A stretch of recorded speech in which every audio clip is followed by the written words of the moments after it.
इमाली तारा डेरा गिरा रसिया इमाली तारा डेरा गिरा रसिया इमाली तारा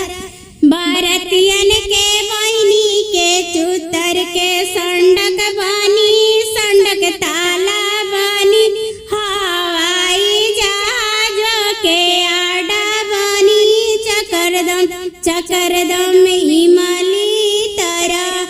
इमाली तारा डेरा गिरा रसिया